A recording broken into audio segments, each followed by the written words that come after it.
Sex, porn, love addiction is all about self-soothing to manage your emotions. It got set up back in the childhood development years. It's just not about sex. It's not about porn. It's all about the repeated use has set up the physiology to crave those dopamine, serotonin, oxytocin, self-manufactured drugs in the body. It's impacting women, men, children aged 10 to 75 across all the age ranges, the sexes, the cultures, the professions. It increased exponentially during COVID lockdown and impacting so many lives. The Kairos Center has created the first online comprehensive sex, porn, love addiction. It's a video on demand recovery program which you can access from anywhere in the world and begin to see identifiable changes just within 6 weeks of beginning this weekly program. Kairos means your appointed time. Isn't it your time to reclaim your life? Bring color back to life without shame.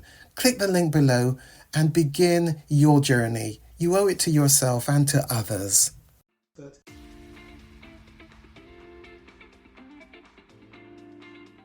Here let's talk about the disturbed attachment cycle. What does that look like? So that over on this hand, what does that disturbed attachment cycle look like? So that the three insecure attachments get set up. So at the 12 o'clock position, baby is at rest. Baby experiences discomfort or a need. Baby protests, usually by crying, but mother does not respond, or the main caregiver does not respond to the baby's cry, or else responds inconsistently. Sometimes they attend to the baby, other times they don't. Baby never knows when they're going to come, when they're not going to come. The baby protests even louder. Now, you aren't going to remember issues like this in your life. Now, the problem is your brain does. It does remember the distress times over and above the reasonableness of what the baby felt for a mother, a caregiver, to come and attend to their needs. Remember, a baby really just has a limited number of pretty important needs, but they're very limited. When I'm hungry, I cry because I want to be fed. When tired, I cry because I want to sleep.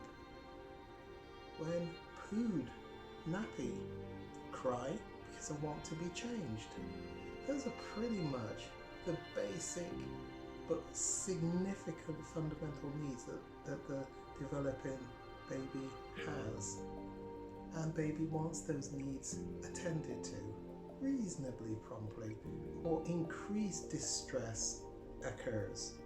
And it's in that place of increased distress where a good enough does not come.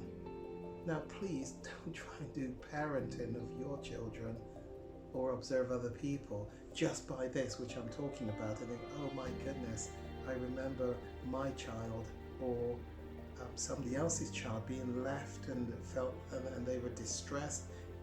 Children and babies are really resilient. Don't try and do your upbringing based upon this simplistic explanation that I'm taking you through. There's a lot more to the distress which the baby experiences frequently and often enough. And so with that increased protest and crying louder, the mother might not respond at all just because they're not emotionally available, just because of substances, alcohol, drink. Don't really do babies. Had baby, but not really a maternal type of person. It could be that mother responds with resentment, which baby is going to detect in some way,